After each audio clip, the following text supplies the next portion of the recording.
Hey Scott, I decided to do a quick video for you. That way you get to hear and see everything that I found up on the roof and the other important things I wanted to talk about, and not take too much of your time. So I have 3 reminder errors. Let me get back down here.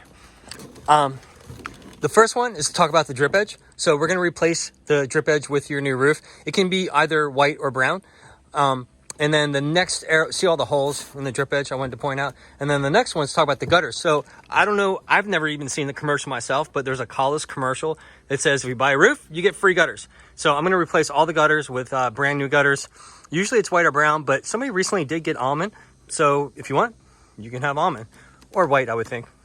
And then the third arrow is to talk about what's in the gutters. See all the granules that you have? I won't talk too much about the condition of your roof. You're probably well aware of that, but maybe you'll hear or see something that that you didn't know is hopefully the point. So before I even got off the ladder, I started checking for lifted up shingles, and you have a lot. So like these guys here, once you lose that bond between the back of the shingle and the roof itself, it's just going to keep flopping around until it eventually breaks off. And that's exactly what's starting to happen over there, which I might talk a little bit about. And then getting up on the roof, the very first thing that I noticed is the real lack of ventilation that you have up on the roof. Why is there not a vent all the way from there all the way over to there? Not to mention that vent should be almost twice as long. So we're going to do that correctly for you.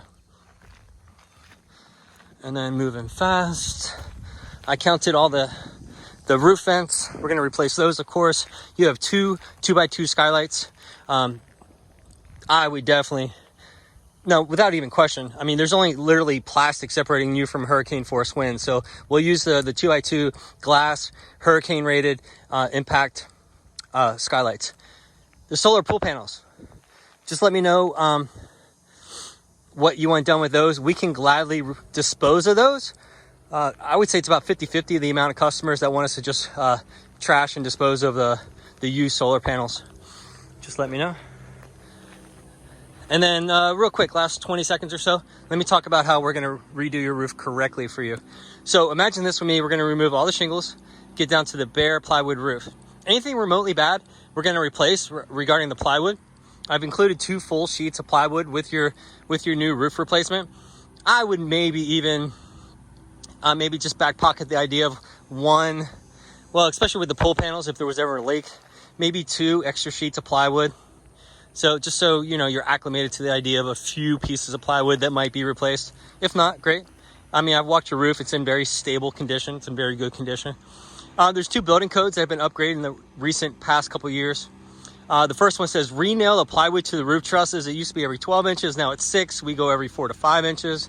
And then the most important one, I think, is the waterproof barrier, peel and stick. We're going to cover every inch of this bare plywood roof with this super sticky rubberized waterproof membrane called peel and stick. Even in the event of a hurricane, if water pushes up underneath your shingles, it's still not going to allow water inside the house. That's what's so vitally important about the peel and stick.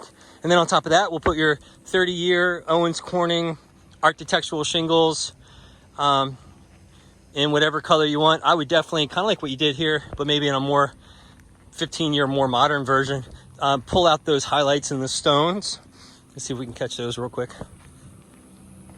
Like right over there. So I got some really good ideas for that as well too, if you want. So that's just kind of a quick overview. I thought I'd just leave it there and I'll send you the video. Thanks, Scott.